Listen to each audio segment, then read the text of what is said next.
Vocês estão vendo que a programação do mês está toda diferente, podem sentar, está toda diferente. Então, hoje também nós temos algo especial aqui preparado para vocês e eu já vou passar a bola para a Paulinha. Bom, primeiro eu queria agradecer pelo convite de estar aqui mediando essa conversa e agradecer por vocês estarem aqui. Eu sei que eu falo pessoalmente pela minha família, mas em nome de todos, o quanto essas duas famílias nos abençoam, cuidam de nós, transbordam o amor de Jesus nas nossas vidas. Então, eu tenho certeza que o Espírito Santo tem um caminho preparado para essa conversa hoje, então que Ele possa usar cada um de vocês, e a gente está ansioso para aprender mais hoje.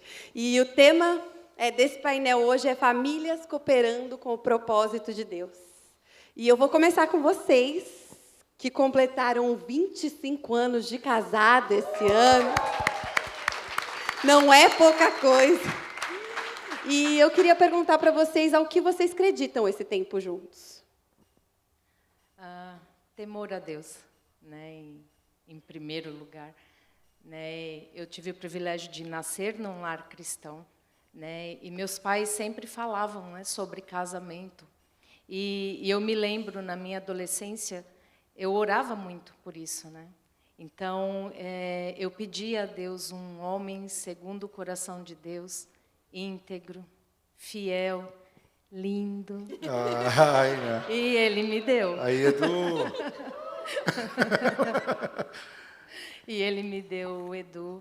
E tem sido 25 anos de vitórias, de lutas, mas, acima de tudo, sempre olhando para o alvo que é Cristo. Eu me lembro que nós nos conhecemos na igreja, adolescentes, né?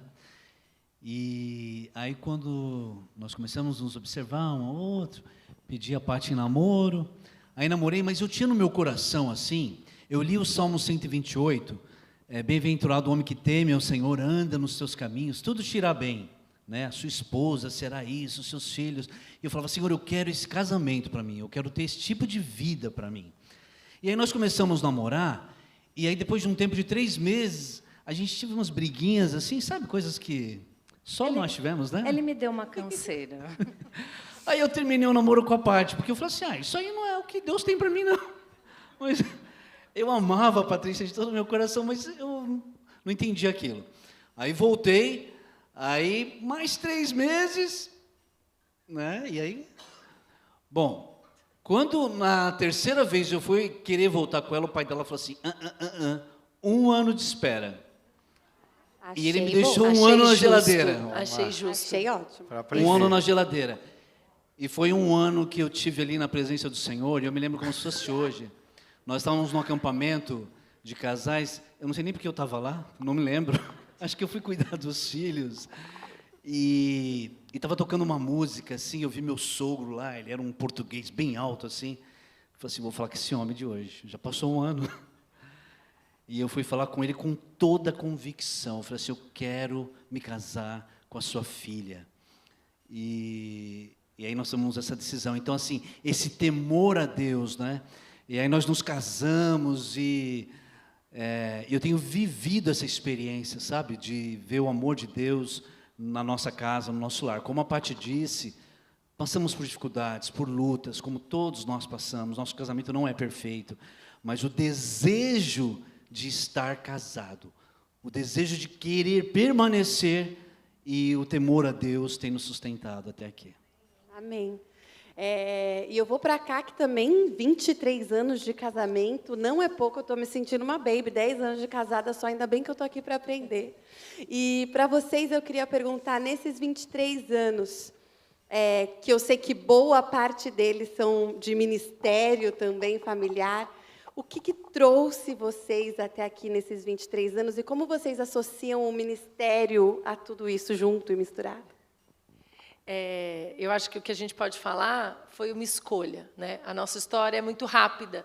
A gente namorou rápido, casou rápido e construiu vida rápido. O ministério veio rápido também. Mas nós não somos pastores, nós somos um casal.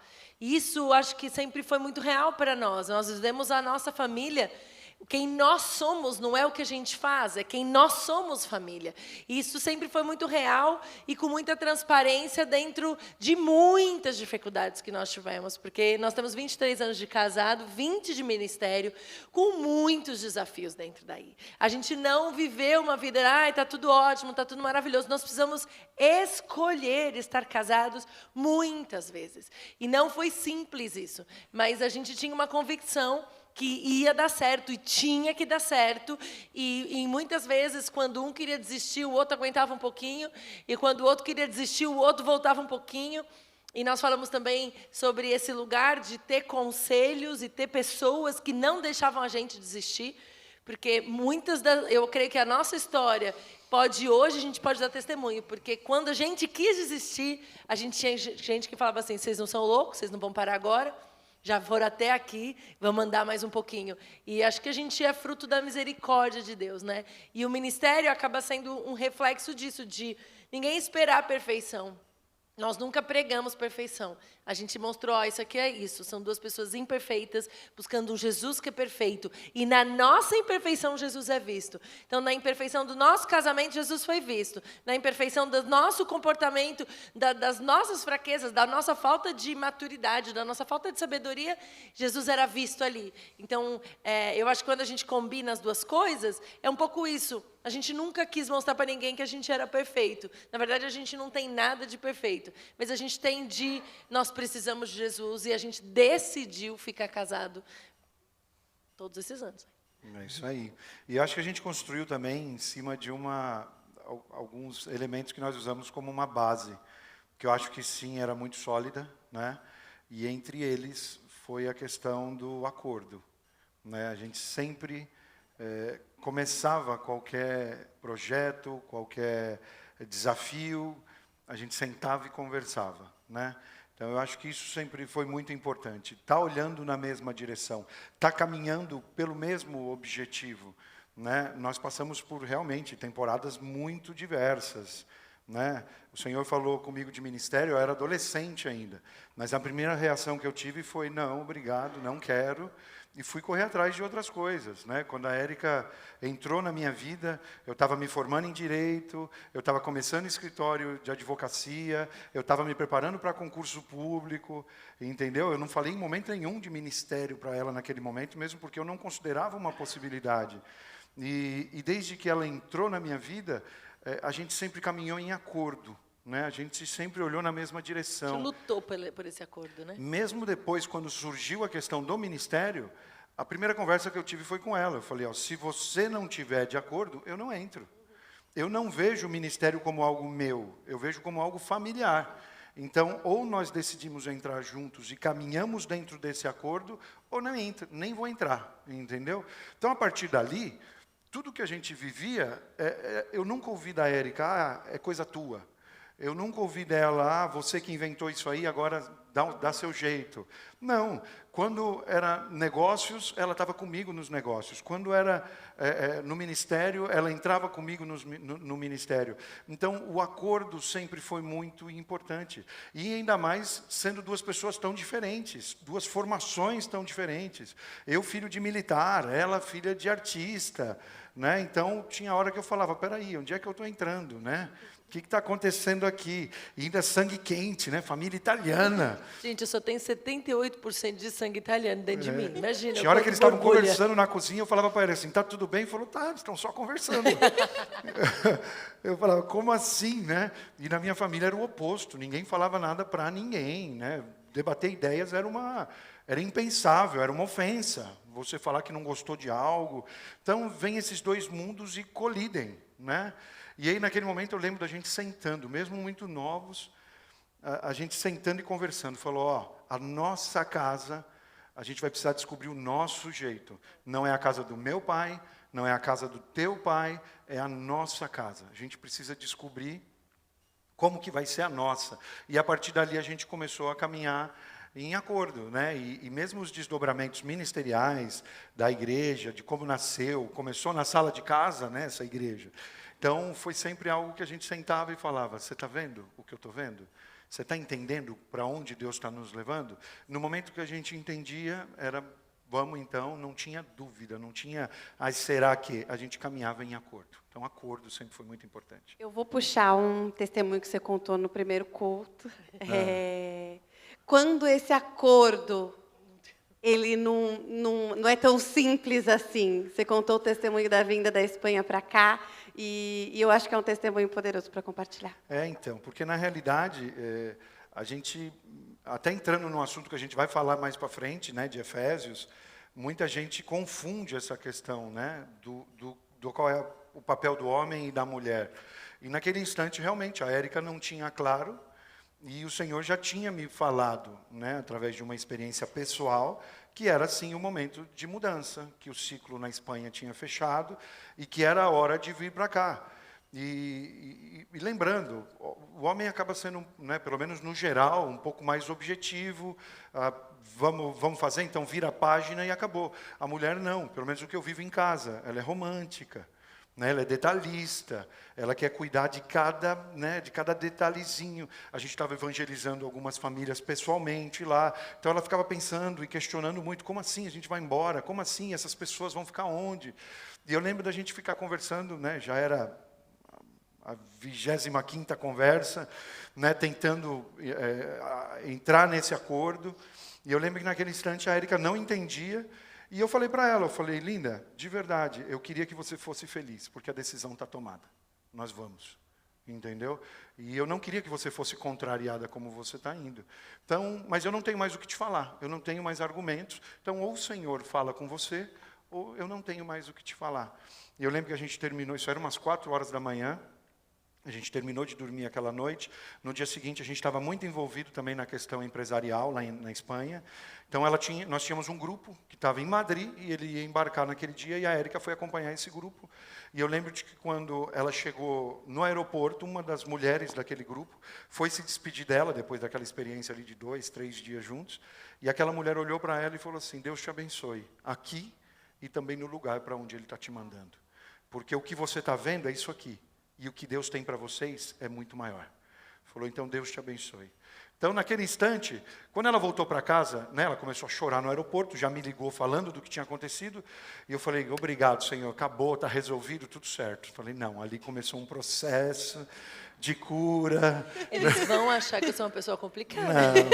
Assim, queimando meu filme, mas é verdade. Ali começa um processo de cura. Mas a cura acontece no posicionamento do meu marido que fala, eu sei o que Deus tem para a nossa família.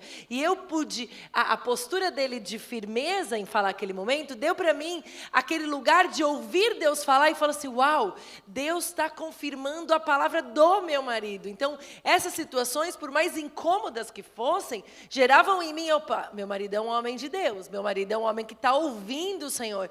E esse lugar foi um processo de cura, mas já com uma convicção. Ok, você falou, o Senhor confirmou. E Ele não falou assim, vamos lá, vamos ver. Ele falou, Deus vai falar com você. E Deus falou na manhã seguinte, de uma forma, eu não tinha mais como. Ali começou um processo de cura. Mas é um processo de cura que eu não duvidava, era uma dor, ponto. Mas eu não duvidava que Deus tinha dado para ele a direção da nossa família, né? E eu acho que é lindo vocês contarem esse testemunho para a gente entrar na próxima pergunta, que muitas vezes a gente tem essa dificuldade de entender o que Efésios 5 fala, que Paulo nos diz que o homem é a cabeça da casa e a mulher é o corpo, e a gente tem essa dificuldade como casal de entender a submissão, de entender o que é submissão e viver isso de uma maneira saudável, né? Exato. É mais ou menos disso que a gente está falando, porque a comparação do texto bíblico ela é perfeita, né? A comparação é com Jesus, né? Que a gente deve amar, né, a nossa esposa como Cristo amou a igreja. E o que Cristo faz pela igreja? Ele dá a vida. Eu acho que aí é que está a confusão, né? Quando se fala que é cabeça, você já quer ter a última palavra, você já quer mandar, você já quer dizer como as coisas vão acontecer. Quando na realidade o nosso papel é se entregar, é se doar, é se sacrificar para que a tua família esteja cuidada, né? E mesmo a palavra submissão traz a gente para a ideia de que existe uma missão. E eu me coloco debaixo, né, dessa missão que o Senhor tem para a gente como família.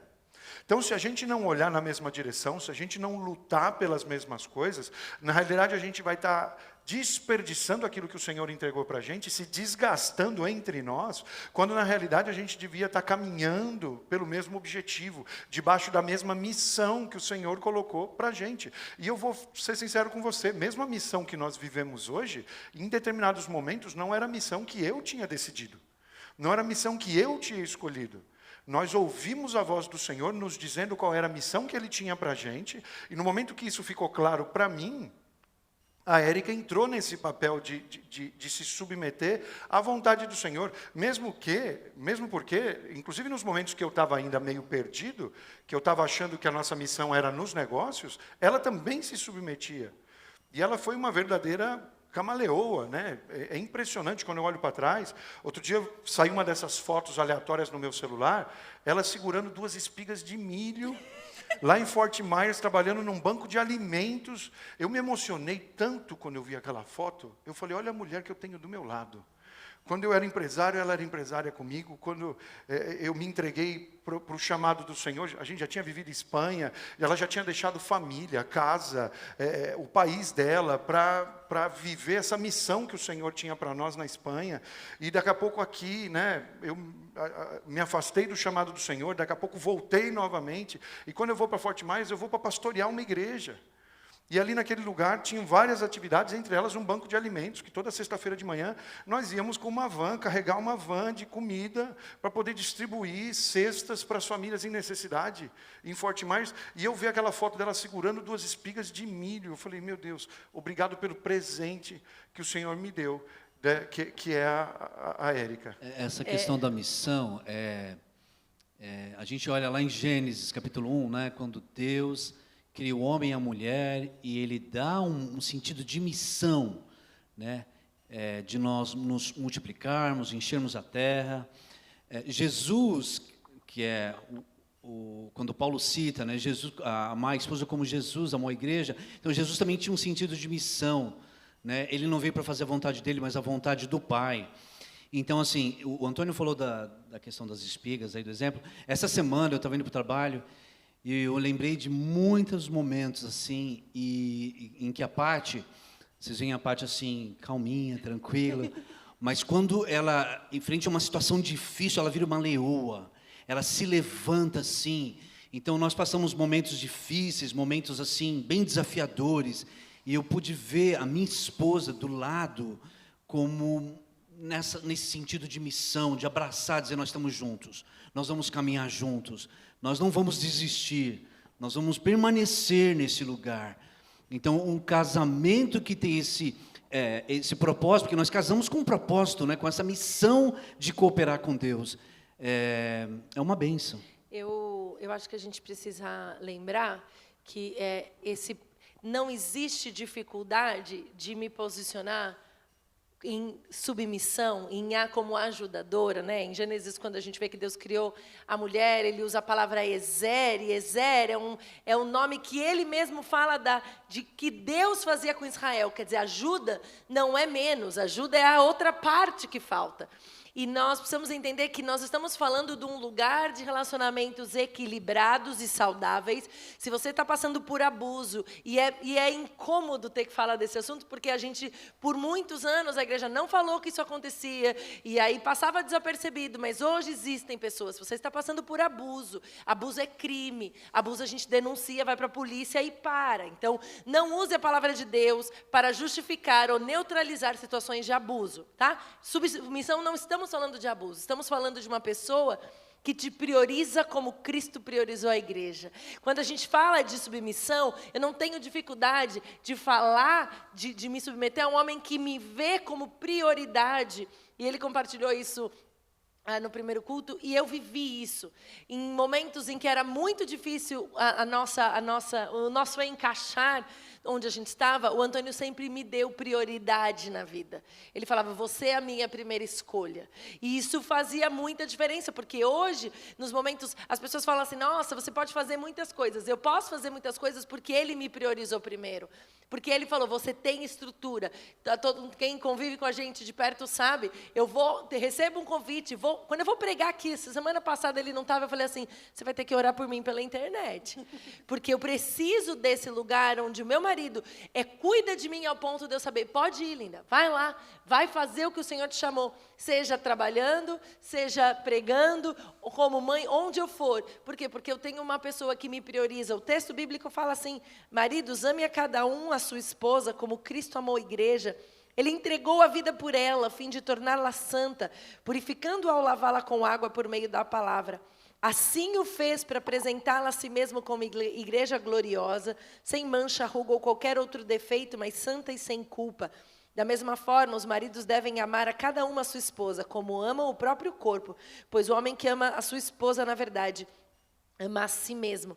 Um homem que vive isso, um homem que põe o Senhor no centro da vida dele, não tem dificuldade de levar uma mulher a viver o que o primeiro versículo diz. Esposas, sujeitem-se cada uma ao seu marido como ao Senhor. Primeiro, meu coração está submisso ao Senhor. E como está submisso ao Senhor, eu consigo reconhecer um homem que teme ao Senhor, que vive diante da vontade de Deus. E diz, pois o marido é o cabeça da esposa, como Cristo é o da igreja. Pensa na responsabilidade. Esse homem tem um lugar de responsabilidade na casa. E assim como a igreja está sujeita a Cristo, também vocês, esposas, se sujeitem em tudo ao seu marido. A gente está falando de um lugar de relacionamentos saudáveis, relacionamentos de amor profundo, e a gente não precisa brigar com a sociedade por causa disso. Agora tem um lugar, e talvez você esteja aqui e fale, meu marido não é crente. Como é que eu me sujeito? Existe um lugar, e o texto diz, esposas, sujeitem-se cada uma ao seu marido como ao Senhor. Primeiro ao Senhor. Eu tive uma vez que fazer um aconselhamento, o Antônio me acompanhou nesse lugar, de uma pessoa que o marido pedia para fazer coisas que eram contra a palavra de Deus. E ela falou, Érica, o que eu faço nesse momento? Porque eu tenho que me submeter ao meu marido como ao Senhor. Então, primeiro ao Senhor. Existe um lugar de limites. Aqui não. Isso é contra a vontade de Deus. Então, nós nos submetemos ao Senhor. O Senhor dá sabedoria. E Pedro vai falar depois, uma das cartas, falando, as esposas que têm os maridos não crentes, ganhem eles sem palavras. Viva uma vida com o Senhor. Tão pura, tão transbordante, que isso vai mudar o ambiente da sua casa. Não vai ser pelo teu falar, não vai ser pelo teu brigar, nem para dar com Bíblia. Mulher não discipula marido, mulher vive vida com Cristo. E essa vida transborda. Então, cuidado para não usar a palavra para justificar comportamentos inadequados, nem de um lado, nem do outro, porque isso não é submissão bíblica, isso não é o equilíbrio de uma família que se diz seguidores de Jesus. Amém. Eu vou para uma parte mais prática da coisa. E se a gente pensar assim no casamento como... na vida em família, como uma viagem. Todo mundo aqui quer ter uma viagem agradável, né? Ninguém sai de casa para viajar, para ficar atordoado, para ficar preocupado, estressado, né? O que a gente tem que levar nessa bagagem para essa jornada, assim, que é imprescindível, que tem que estar... E o que a gente não leva nessa viagem chamada casamento, chamada família? A alegria. Alegria é essencial. Eu, em casa, assim, as crianças falam assim, mãe, você não dança, mas eu danço. Em casa. Eu danço muito em casa com a Gabi, com o Deco, e eles falam assim, mãe, você está muito doida aí dançando, tá ridículo, mãe, a sua dança. Mas eu danço muito em casa com eles, eu brinco muito com eles, e leveza, né? Porque, assim, eu vou contar uma experiência que a gente teve na última viagem que a gente fez. Eles gostam muito de altura, né? Então, eu não gosto de altura. Eu prefiro o chão, né? Então, eu prefiro estar com meus pezinhos no chão. Então, eu comunico isso. Eu falo para eles, né, que, olha, a mamãe não curte altura e tudo bem, vocês vão, se divirtam. Eu olho, tiro foto, vejo de longe e tudo bem, né? Não tem problema nenhum. E eles entendem isso, né, com leveza, né? E E a alegria é muito importante. A gente tem que ser facilitador, né? Ser pessoas facilitadoras, não ser chatas, né? Viajar com uma pessoa chata é ruim, né? bem Porque, ruim. vamos ali, não vamos. Vamos comer isso, não vamos. Né? Então, conversa e tudo mais. A Paty falou aqui da altura, tudo, mas a gente conversa e tudo bem, ficou tudo jóia. Então, assim, a gente não pode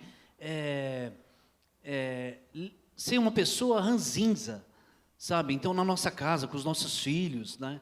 Então, numa viagem, você quer, que nem a Paty falou, leveza, alegria, né? Você quer levar... Então, no casamento é a mesma coisa. A gente tem que, às vezes, não dar importância para aquilo que não tem importância. Umas coisinhas pequenas, toda hora ficar parando por umas coisas que não têm valor. Olha para o principal, olha para as virtudes, né? Não fica pegando só numas coisinhas que não vai ajudar em nada, né?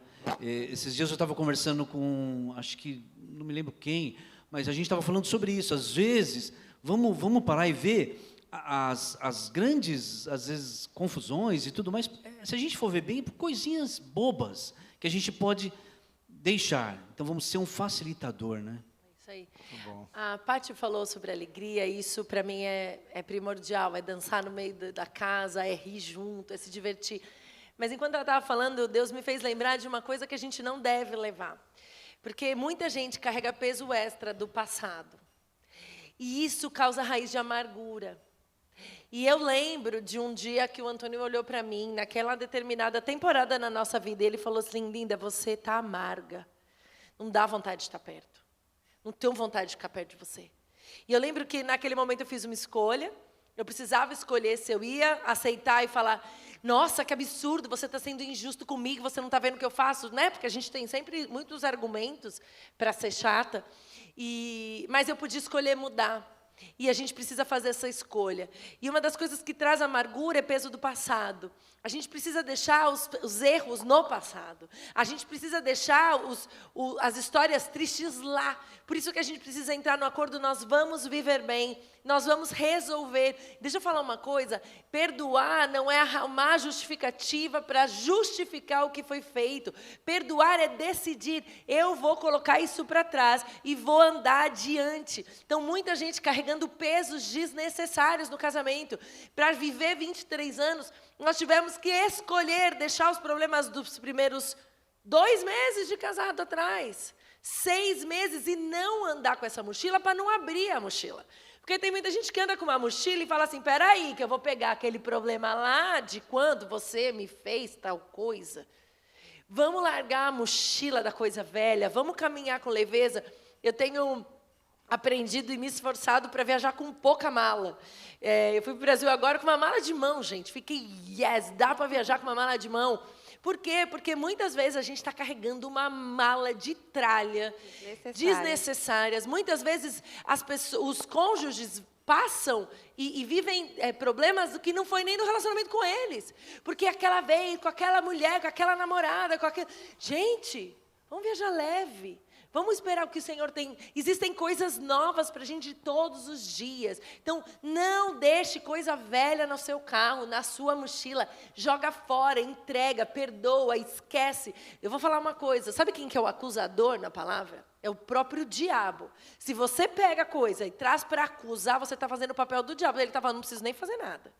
E muitas coisas, e muitos dos problemas que a gente resolve, a gente vive nas nossas famílias, não só no casamento, mas em outras relações familiares, estão conectadas, estão apoiadas na acusação do passado não resolvido. Escolha ser feliz, escolha olhar para frente, escolha caminhar com leveza, deixa o passado lá. O próprio Jesus disse, os seus pecados estão perdoados, eles estão no mar do esquecimento. Vai fazer o trabalho do diabo e trazer para trás, né? Trazer para frente o que ficou lá atrás. Ele mesmo diz, né, que do seu passado jamais me lembrarei. É isso aí. Poxa, Paulinha, eu gosto muito da palavra empatia. E eu acho que é algo que eu tenho praticado bastante em todo tipo de relacionamento. E dentro das nossas casas, como base de tudo, acho que é o primeiro lugar que a gente precisa. Né? Como pai, como marido, como irmão, como filho. Então, é fazer para o outro o que eu gostaria que fizessem para mim. né? Ainda mais sabendo que a gente é muito diferente. Poxa, cada um tem sua característica, cada um tem sua formação, sua criação. Então, a gente tem muito motivo para se apoiar, para falar, não deu, né? Não deu certo, a gente até tentou, mas não funcionou. Não, a gente vai fazer funcionar. A partir do momento que a gente começar a deixar a nossa vontade um pouquinho de lado e começar a se comunicar na linguagem de amor do outro, né? Então, ontem mesmo, vivi uma experiência em casa incrível. Às vezes elas acordam de manhã, né, agitadas, né? E ontem a Érica acordou, quais foram as duas opções que você me deu? Falou, ou vamos para a IKEA, ou vamos organizar a garagem. Legal, E eu legalzão. estou me recuperando de uma cirurgia, por isso que eu estou de boné aqui hoje e tal. Né? Eu falei, homem é forte, né, em recuperação, em Super coisa de forte. doença, né? E eu falei, eu preciso descansar, eu preciso estar aqui tranquilo, né? Como assim arrumar garagem? Como assim no IKEA, gente? Ele está Como se assim? recuperando. E a IKEA, pensa no cara que corre de shopping, corre de loja, sou eu. Né? E o meu argumento é forte, eu falo, eu não quero estragar teu passeio. Aí sabe o que ele fez? Ele riu e não foi na IKEA e não arrumou a garagem. Mas montei o móvel que vocês trouxeram, Bom, né? quando Mas aí, voltaram. nesse momento, Mas é a o da questão é escolha, essa, né? é a empatia, é você escolher, né? Poxa, não faz sentido para mim, mas de alguma forma é a bendita praia, entendeu? Não suporto praia. Estamos no inverno, Mas tenho não me que de lembra vez em dessa quando ir dor. para a praia, né? Quando a gente começou a namorar, eu não sei quantas óperas eu fui, em quantos balés eu fui, entendeu? Porque eu estava me aproximando, conhecendo. A última viagem de família. E é lindo como a gente vê que os filhos, cada um vão caindo para um lado, né? Uns são como você, outros são como ela. E ela adora museu. E nós fomos no museu de... Eu fiz assim, ó, eu acordei e falei, gente, hoje eu vou no Museu de Arte Moderna. Vocês estão livres, ninguém precisa ir comigo. Então, se vocês não quiserem ir, tá tudo bem. Vocês vão fazer alguma coisa, eu encontro vocês. Não, a gente vai. Foi todo mundo. O pessoal Foi é todo empático, mundo. né? O pessoal é Empático, a empatia Foi está todo funcionando mundo. aí Aí nessa eu casa. ali olhava, daqui a pouco eu passava para ele, estava ele e a Luísa sentada no sofá assim. Já acabou, mamãe. Daqui a pouco era assim. Gente, eles são tudo doidos, esses artistas. São Jesus, tudo eu nunca perturbados. repreendi tanto. Eu falei, olha a mente dessa pessoa, está perturbada. Arte moderna. Eu falei, Mas por Senhor, mais amado, louco, abençoe esse homem onde ele estiver agora, porque para criar isso aqui ele não está bem.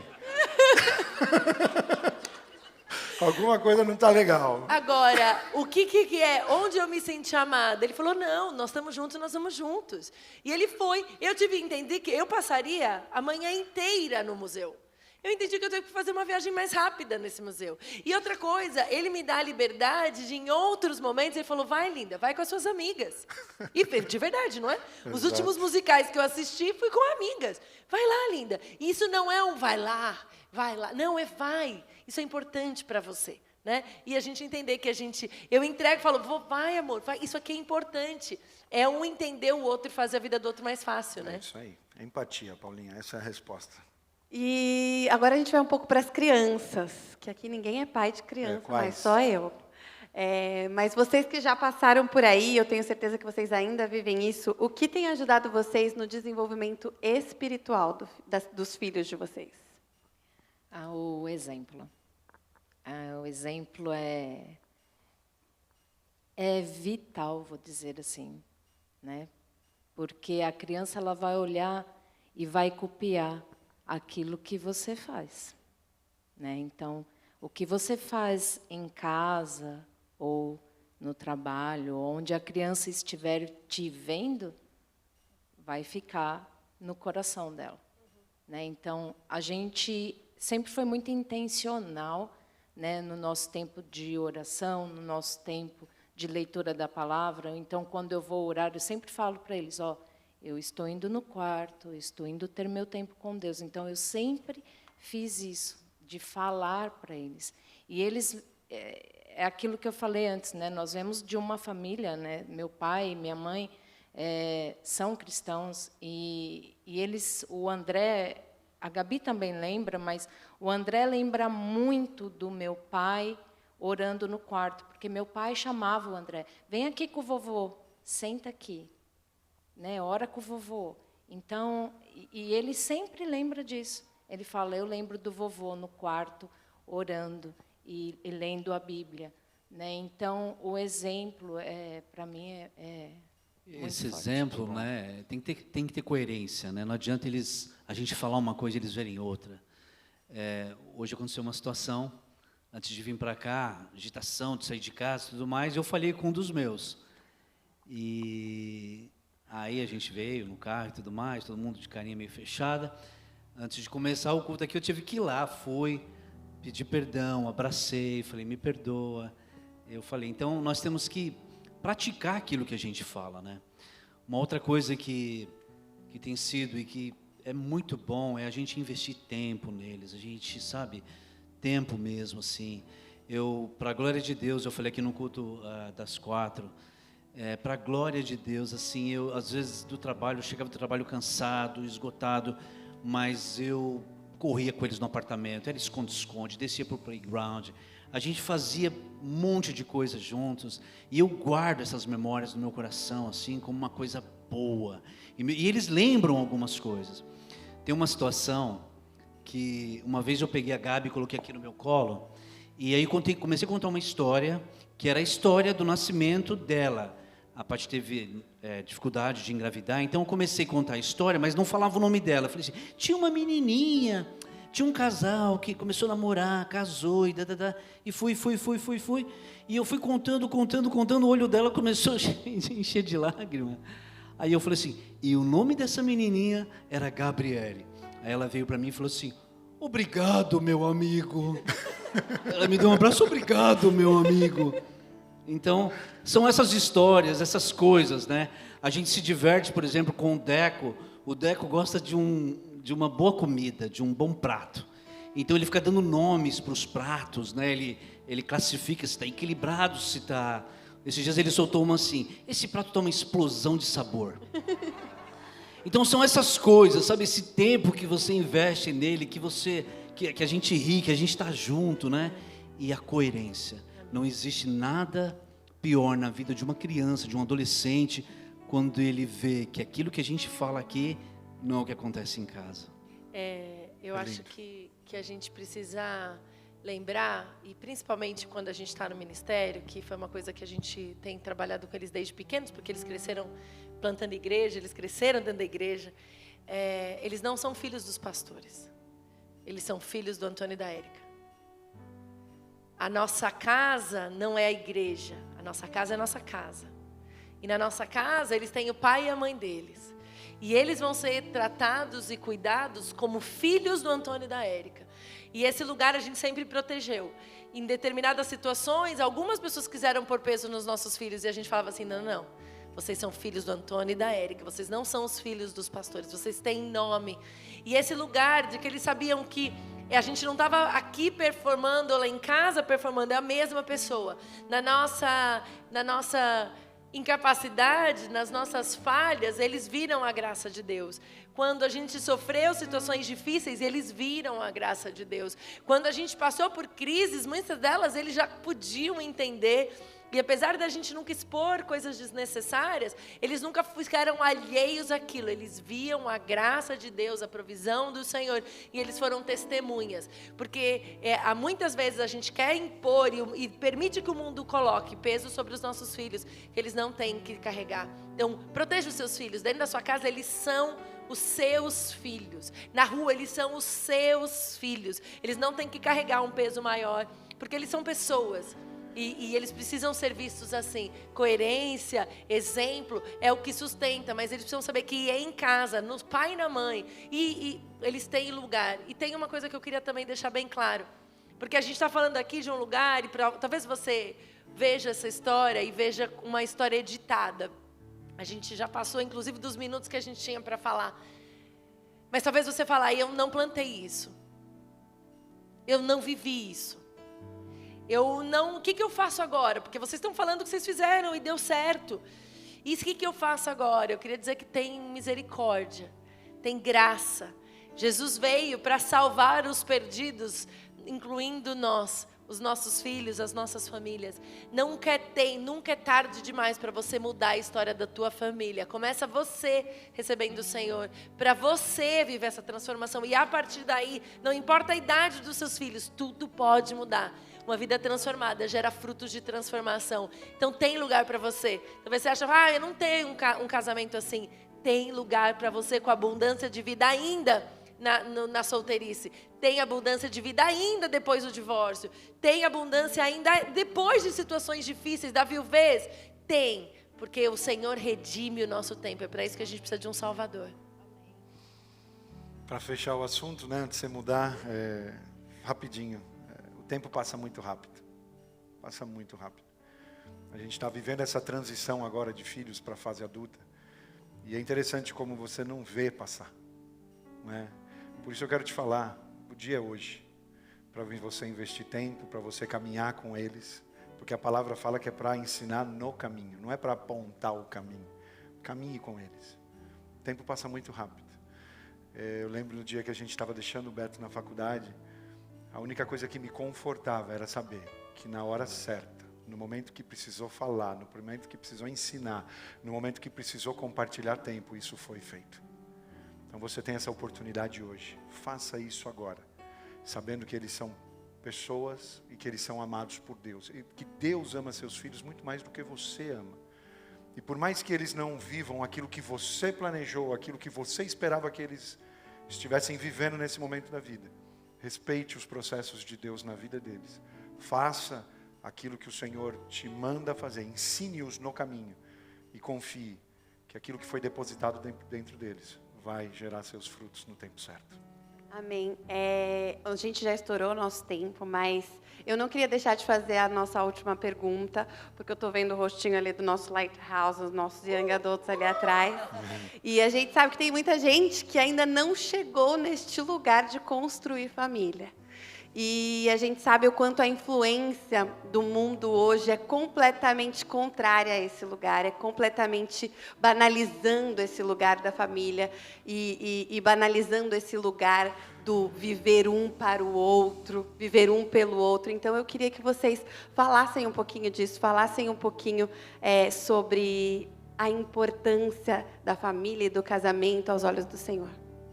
Eu acho que nós já falamos bastante coisa aqui, né? Uma das coisas que nós falamos bastante, essa questão da missão com Deus, do propósito de constituir uma família e de ser cooperadores de Deus, né? Então, o que eu diria para o pessoal, os young adults, valorize a família. O mundo, a mídia, Hollywood, quer mostrar o contrário, quer mostrar aquele amor, né, que só aquele amor que é um amor que não é um amor de entrega, de buscar a felicidade do outro, de se entregar, né? Então eu diria para vocês assim, busquem um propósito de Deus para a vida de vocês. O que a gente vê, essa sociedade doente, né? Uma sociedade doente. Então você vê as pessoas casando muito mais casando muito tarde, né? Com uma idade já avançada, esperando, buscando interesse, egoísmo. Então assim, o casamento é uma bênção. O casamento debaixo do propósito de Deus, debaixo da bênção de Deus, debaixo da vontade de Deus, eu entendendo que eu preciso cooperar com Deus, Ele é uma bênção, né? Nós não temos um casamento perfeito, nós temos um casamento que passamos por muitas dificuldades, por lutas, por ataques, mas nós entendemos que nós estamos cooperando com Deus. Então não abra mão disso, né? Busque no Senhor um cônjuge, um marido, uma esposa. Ore, né? Os pais orem pelos seus filhos, pelo casamento deles, por eles constituírem casamentos abençoados, porque assim nós estamos cooperando com a missão de Deus, e isso é maravilhoso. É isso aí, casar é a melhor coisa que tem, quando você entende que você está cumprindo o propósito do Senhor. Paulo fala, cuidado, faça uma boa escolha. Então, escolha bem, tenha convicção disso, e saiba que todas as escolhas são suas. Não adianta a gente terceirizar, falar, Deus me deu esse. Não, escolha. A gente precisa entender que são escolhas que a gente faz, que o Senhor abençoa. Eu lembro que o dia que o Antônio, a minha sogra sempre conta isso, que o dia que ele chegou, a gente se conhecia há muitos anos, a gente se encontrou no acampamento de jovens, e ele chegou em casa e falou: eu achei a minha esposa. E a partir daí não foi tudo perfeito, mas a gente tinha essa convicção, e a gente teve o privilégio de crescer junto. Então, se você quer casar, procure, seja atento, não fica fechado, vai em outras igrejas. A gente tem um grupo lindo de jovens, eles estão se encontrando, alguns aí com muita sabedoria, nós oramos por eles, amém.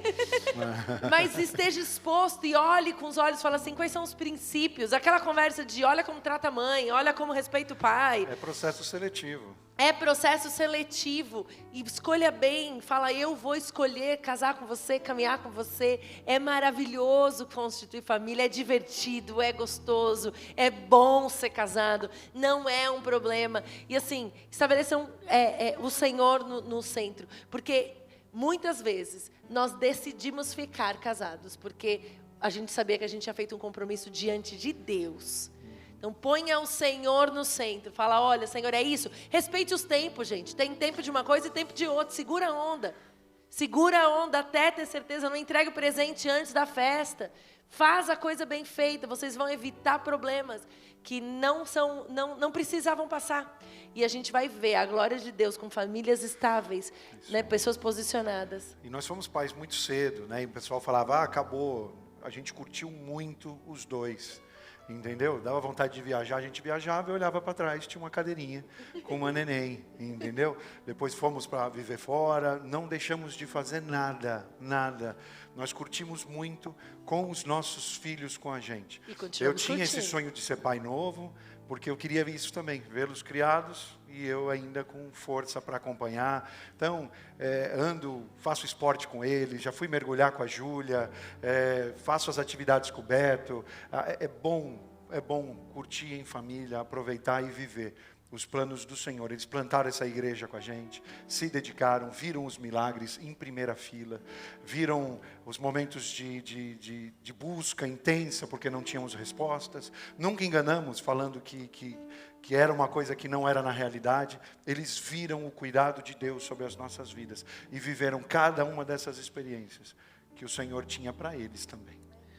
A família, assim, a família é uma bênção, né? Porque assim, eu acho que todos nós aqui, quando nós, frente a um grande desafio, alguma coisa assim, a gente encontra, né, aquele acalanto, aquela alegria ali na família, o abraço e tudo mais, né? Então, assim, vamos valorizar a família, vamos valorizar, porque Deus criou a família, veio da mente de Deus. Ele criou lá em Gênesis, homem e mulher.